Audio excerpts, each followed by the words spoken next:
Welcome to our weekly program, The Inside Story of Chabad in America through the Mindel Archives.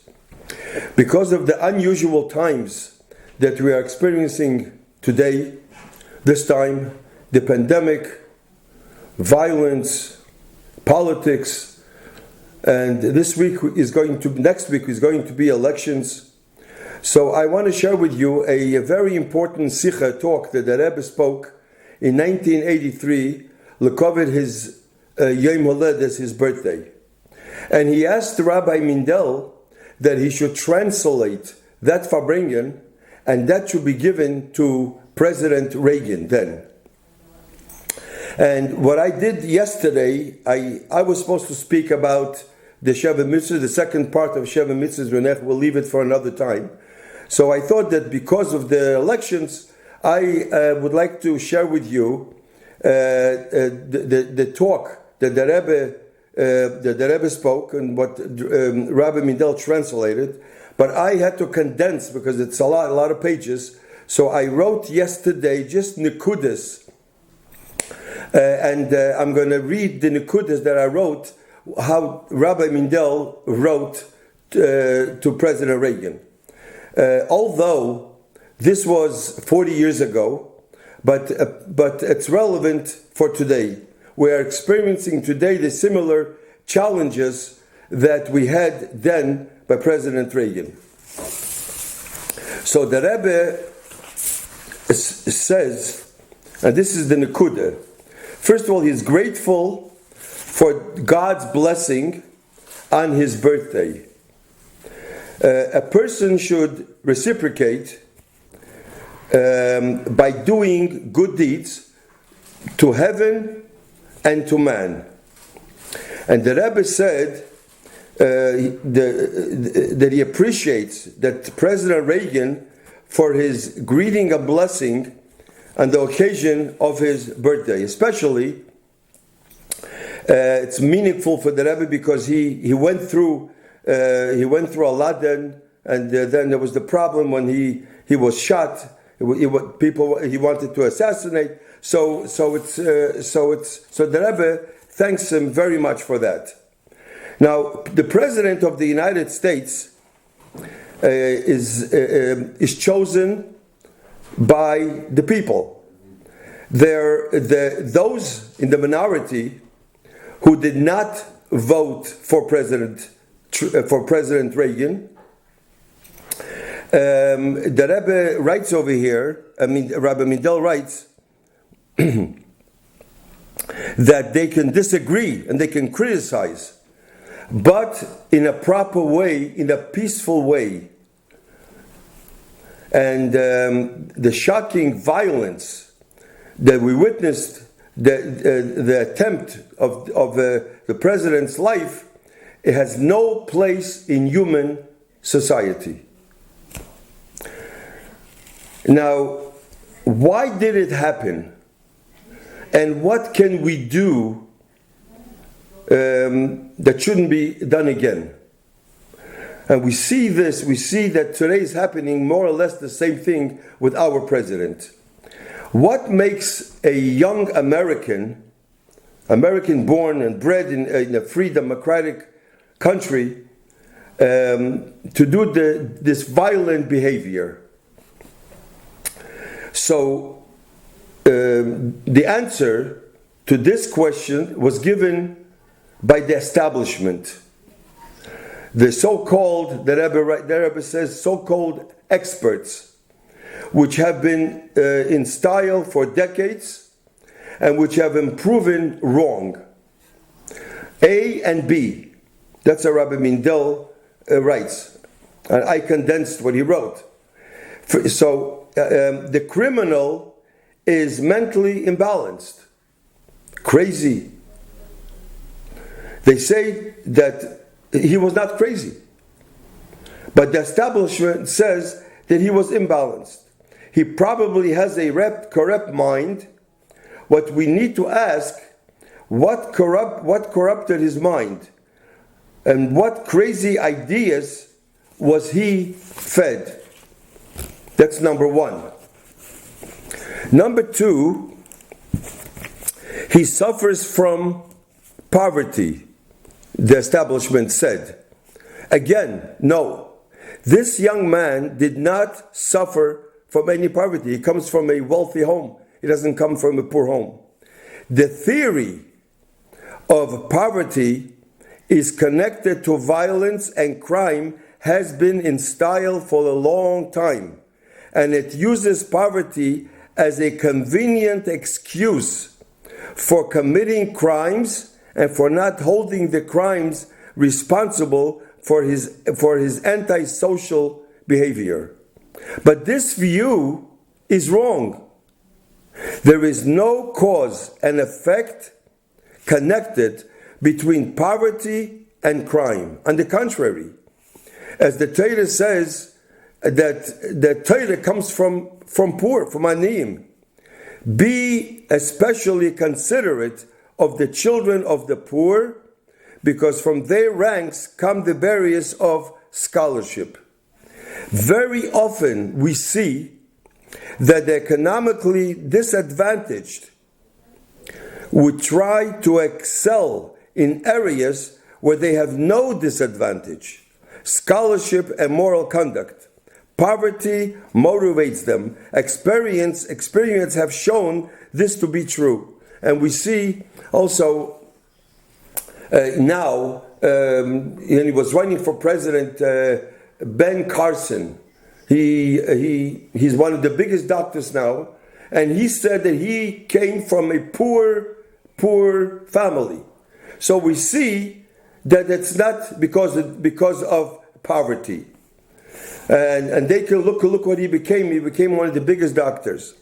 Moral breakdown society. Yes, this is the key to violent crime. Now, blame for the moral breakdown of society that leads to violence is traced directly to the lack of quality of education. What went wrong with education? And this is what the Rabbi was speaking about. And again, I put Nekudas, what Rabbi Mendel wrote. I mean, he went into it a little bit more. Over the recent decades, education in the United States has mainly been about teaching knowledge, academics, not teaching values to build character. Academics. And Lahavdil, there is a letter from the Rebbe to somebody also about a Bachar, some Bachar in yeshivas, their behavior is because they have to be taught character, not only knowledge. But this is to the whole world. In earlier times, the training of character, moral and ethic behavior was done primarily in the home and church.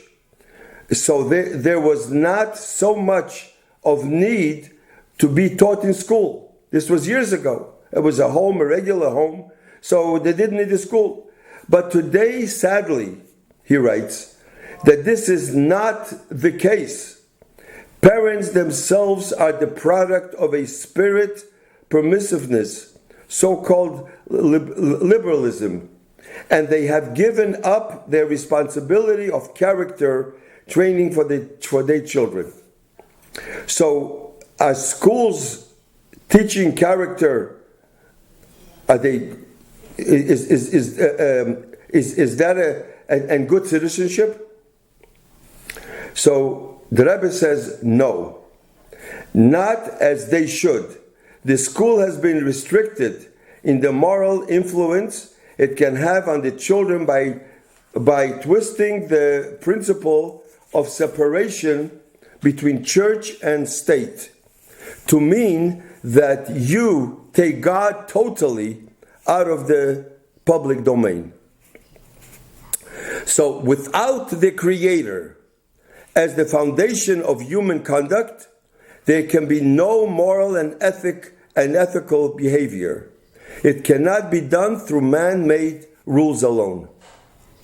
Children must be taught, the Rebbe said, that there is a Creator, a higher being who cares about each of us, about everything we say and do, and supervises our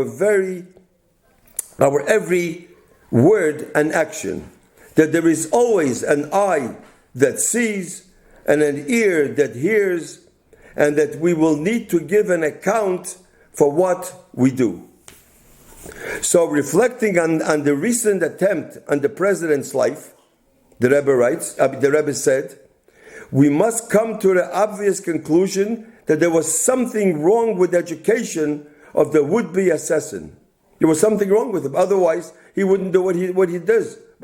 He went to school, so what happened? He received a typical education, yet he cold-bloodedly committed a violent crime. So obviously, we need to conclude that the education did not do what it was meant to do, to produce a decent human being, a member of the wholesome society. Such violence has unfortunately become a common daily occurrence that no longer seems to shock the public. But we need to be shocked and remain shocked, so that our nation's conscience will be stirred to make changes in the public school system and teach morals and character building and good citizenship in the right way, a God-centered education.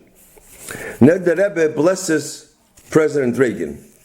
It is certain that now, this is how Rabbi Mendel put it, after having been miraculously saved by divine providence, the president will dedicate himself more than ever to the mission divine providence has given him, both as President of the United States and as head of the leading superpower in the world. And as head of the leading superpower of the world, the President will certainly fulfill its aim to weaken and eventually eradicate world terrorism, because terrorism has no place in the international committee. Neither does domestic terrorism have a place in any decent society. We would like to see the President succeed in stopping the policy of world power that threatens the free world by force and intimidation, and to do this without compromising the principles of justice. This powerful message that the Rebbe gave almost 40 years ago is relevant today. The same thing is happening. So the nevuah, the prophecy words that the Rebbe said to President Reagan, this is Negei Mamish today. And the Rebbe's wish to see terrorism weakened and eventually wiped out was fulfilled by President Reagan, and it should be fulfilled today. So since now we are before the election, and many people are listening to this program, so I would like to give a bracha. We should all give a bracha for our president, that he should win. He should continue his good work, and before Mashiach, we should see as to do the 7 mitzvahs b'nechel sakin olam b'malchus shin daled yud. And in Mitzvah Shem next week, I will continue the second part of 7 mitzvahs. Thank you.